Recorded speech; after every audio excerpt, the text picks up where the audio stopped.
Top Gear. Pretty average. So Top Gear, they released a new series and they released the first episode last Sunday, and yeah, I'm going to be reviewing it, of course, like I did last year, of course, when I reviewed the last series. So how does this compare to the last series? Well, let's find out. So this time round they had a new introduction to the show, of course, which I kind of liked. It was kind of new, unique, fresh. Something that we've never seen before, which is really good, to be honest. So yeah, not too bad. And as for the cast members, we had Rory Reid, who returned as the presenter of the show. We had Chris Harris, who still returned, and then we had Matt LeBlanc returning as well. So not too bad. We had the three guys, of course, which was what helped Clarkson, Hammond and May fuel Top Gear to what it was until last year's series sort of went about, of course. And kicking things off, we had a very good review of the Ferrari FKK, I'm not sure, the FK something, around Daytona. This sort of like Ferrari sort of Arnie's on the R type car, to be honest. Racing around Daytona. Chris Harris was driving it, he was giving it his reviews, and to be honest, I really enjoyed it. This was a very good segment, to be honest, because in this segment, he didn't, you know, do anything, you know, stupid. He didn't like race it, he didn't like challenge it or whatever. Like, he did a proper review, like he does on all of his other reviews, and I've got to say, this was really good. As a starter of the series, this was really, really good because, you know, it was good, you know, it showed to us why Chris Harris is the man in terms of car reviews, because he knows his stuff, he knows it. And when he did that review, it was, oh my god, it was so good. He got everything right, you know, it was really good. So with that, yeah, it was a good start to the program. And then afterwards, they did something quite weird, to be honest. They introduced James McAvoy to the show and pretty much had him for the majority of the show up until he did his lap, of course, which was very, very weird, to be honest, because I know it creates, you know, a bit more, you know, interaction between the star and the show, of course, but I felt like, to be honest, it wasn't needed, to be honest. I mean, instead of having the guests sort of fueling the show, why not have themselves? Because they have reasonable humour, to be honest. I mean, Rory Reid, I know him from Fast, Furious and Funny when he makes those videos. I think they're pretty entertaining, and as a character, he is entertaining, of course. Matt LeBlanc,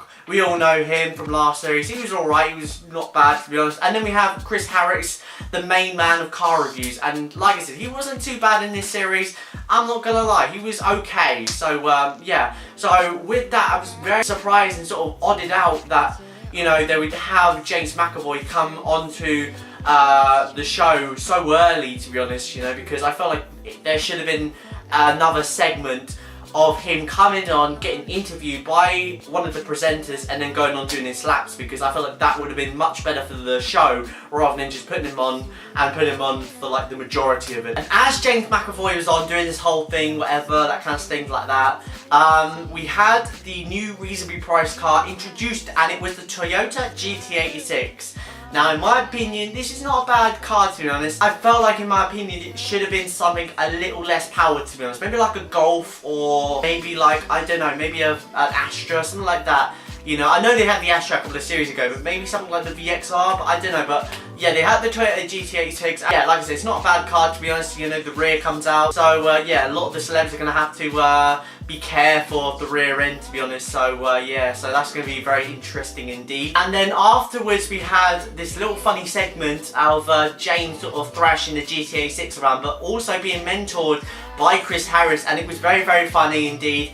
Chris Harris sort of doing his whole like shouty coach thing like that, like, oh, brake, brake, brake, sort of like thing like that. So it was very, very interesting indeed, and very funny as well, to be honest. So then we had that, and then afterwards we had the main segment of the show, which was that they were at Kazakhstan, I believe they were. Yeah, Kazakhstan. They had this challenge where they had to buy a car that was over 400,000 miles, and they had to drive it from one place to the other, and that other place was like a rocket launcher site, whatever it was. So yeah, they had to go from that place to the other just to see if the cars that are over 400,000 miles would go the distance. And if I'm going to be honest, I enjoyed it. It was good. It was a really good segment. They had a lot of cool challenges, to be honest. The one that I didn't like was that last one where they had to most amount of miles from one place to the other at a certain time wins, and it just didn't make sense, to be honest, because I felt like it should have been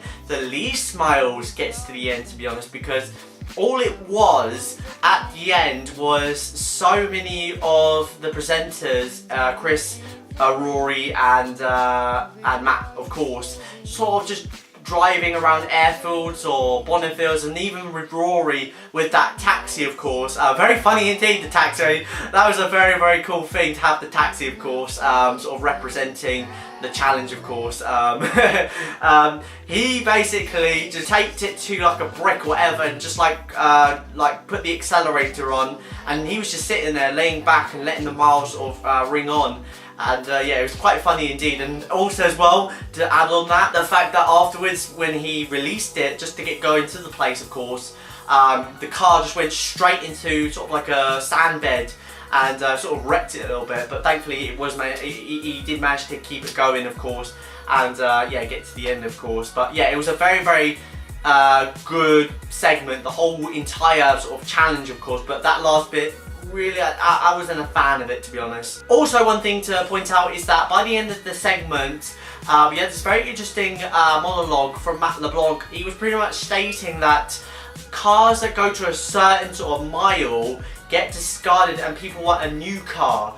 And he's saying that maybe that's not the case. Maybe people should keep their cars because they could go from the moon and back, you know what I mean? So, and it's the same in the real world. People who have certain stuff to a certain point don't want that anymore, and they just want to get rid of it, to be honest. I can relate to that as well because I do it a lot, of course.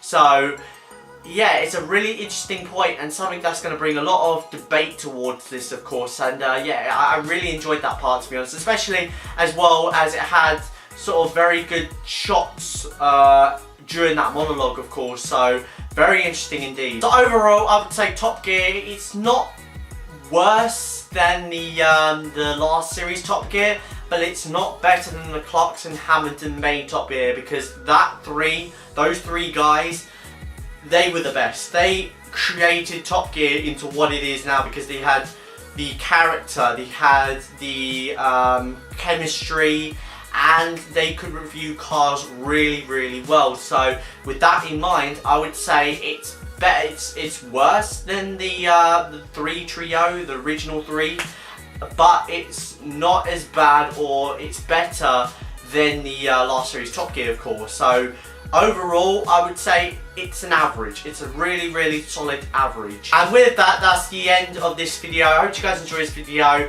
If you did, then be sure to hit the like button below. Comment below if you want more of this Top Gear reviews. I may do some more in the future, of course. I'm also thinking about maybe doing something different, maybe doing this, and then later, like maybe at the end of the series, doing like a full-on review of the series, what I thought about it, if it was better than last year's series or better than the trio, which I doubt, to be honest, because I feel like it's an average at the moment. So yeah, just leave your thoughts down below, and yeah, I will look for it and may consider doing that, to be honest. So yeah, leave it down below, subscribe if you're new, and yeah, I'll see you guys next time. Just watch your boy, take it easy, I'm out, peace.